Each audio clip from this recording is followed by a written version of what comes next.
Shedeur's accuracy, 74% in college, he's now at 77% in camp. And you could say, well, it's just camp. The pre-draft process was so unorthodox that he didn't go through it all like everyone else did. And I think there's a lot that we can look back on this thing, especially if he becomes a star in this league. Can he be the starter day one? I think Shedeur Sanders' security makes a lot of people insecure. No question. Shedeur Sanders just got pushed from the second team, and the haters are raging louder than ever. They swore he was exposed, just Deion's kid riding hype.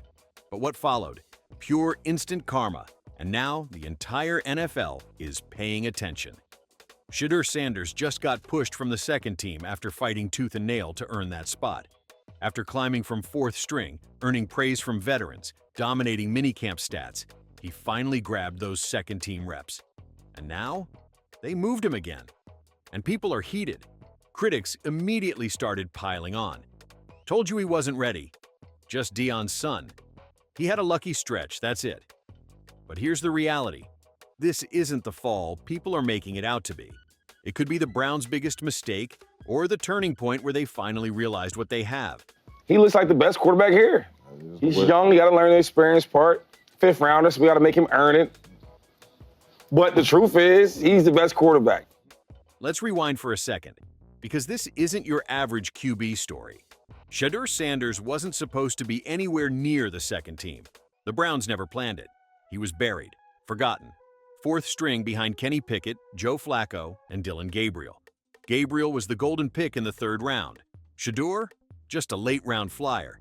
They threw him in with guys who won't even make the roster. And when that Mary Kay Cabot report dropped, confirming Sanders was dead last on the depth chart, the internet exploded. Analysts had their victory lap ready. He's not built for this. Entitled. He's just a name, not a quarterback.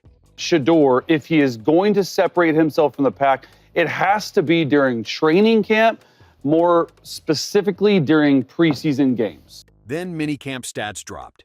And this man led the team in touchdowns, highest completion percentage, and he did it with fewer attempts than everyone else. Meanwhile, the guys picked ahead of him were struggling to move the ball. Even Kenny Pickett wasn't lighting things up. So how does a guy dominate like that and still get bumped down? That's the part that's got fans furious. That's the part that's got LaShawn McCoy saying, give him the damn first-team reps. That's the part that's got Stephen A. Smith literally saying his mindset separates him from the pack. Shedeur didn't just prove he could play. He changed the entire vibe of that quarterback room. When 12 stepped under center, you could feel it. Players started paying attention. Coaches started watching closer. And then, boom, he gets demoted? Went up to Sean Payton, what can I do to make you see what I have? This isn't just football politics. It's a full-blown test. A test to see how far this kid can push back. And based on everything we've seen, he's not just pushing back. He's breaking doors down. He just arrived. He's a rookie. And by the way, while you're looking at him, you also want to see what Dillon Gabriel will bring to the table, along with others. Because when a guy goes from fourth string, literally the bottom of the pile, to second team in a matter of weeks, then gets demoted again, that's not a failure. That's a storm building. And the haters, the ones that were dancing when he was stuck at the bottom, they're already sweating. Because Shedeur's not done. Not even close. Because what you're trying to do is cement what you believe you already know about his character, not just his play. And I think that it's good for a young person in his position to be put through those tests, because ultimately you're going to be tested. And Shedeur Sanders didn't lash out. He didn't drop passive-aggressive posts or beg for attention when he got demoted. Instead, he went completely silent and got to work. He showed up early, left late, and buried himself in the playbook. Coaches noticed how he wasn't just going through the motions. He was watching film, lifting before practice, running drills after others hit the showers. There was no ego, no complaining, just focused execution. And he said it best, "I don't prove people wrong, I prove myself right." That's not just a quote. That's the exact mindset he carried every day in camp. Veterans like David Njoku and Denzel Ward took notice, not because of what Sanders said, but because of how he carried himself. No drama, just discipline. That's rare in a rookie, especially one thrown to the bottom of the depth chart. But Shedeur never looked for pity.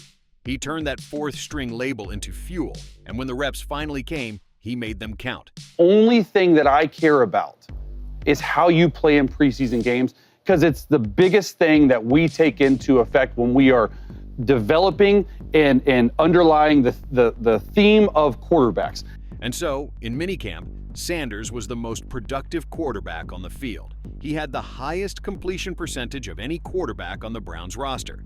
He threw the most touchdowns, and he did it all with the fewest opportunities. That's not hype, it's results.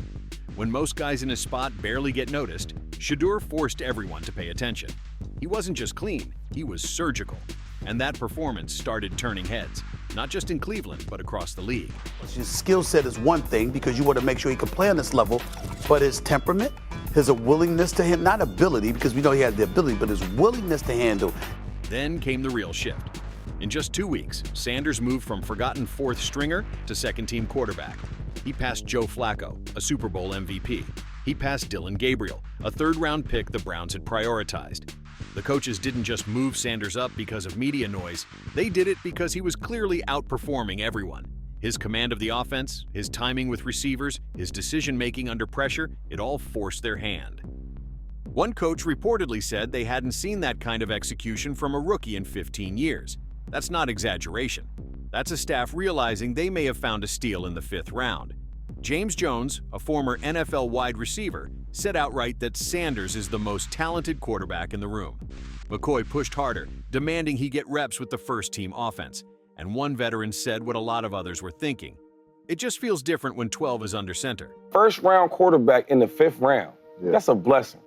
That's what separates Sanders from the pack.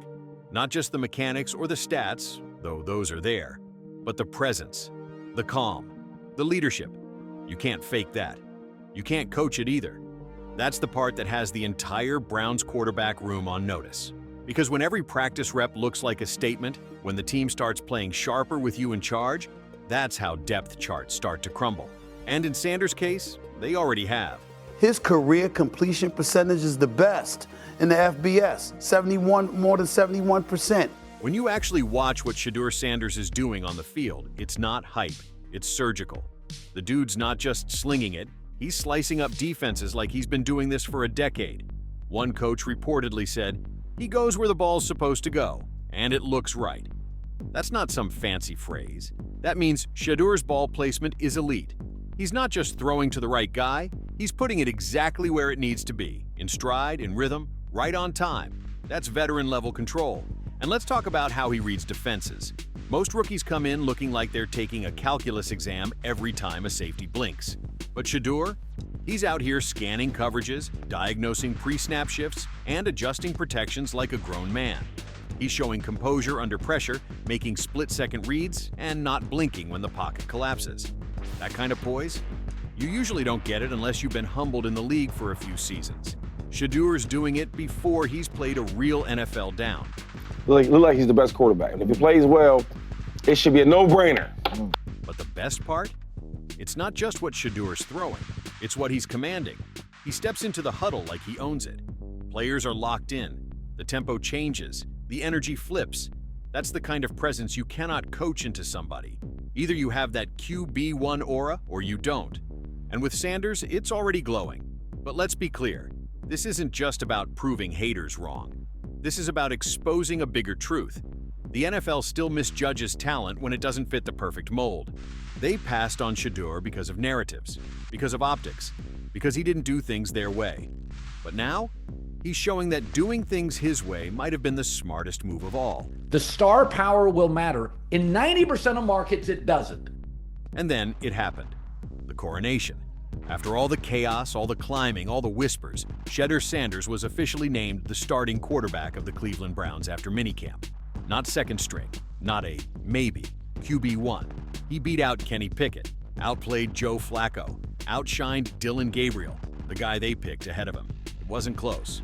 Shedeur is the only potential star. Let's talk numbers. Sanders had the highest completion percentage in minicamp, the most touchdowns, the best efficiency rating, and he did it while getting the fewest reps of anyone in that room. That's not luck, that's command, and the coaches couldn't ignore it.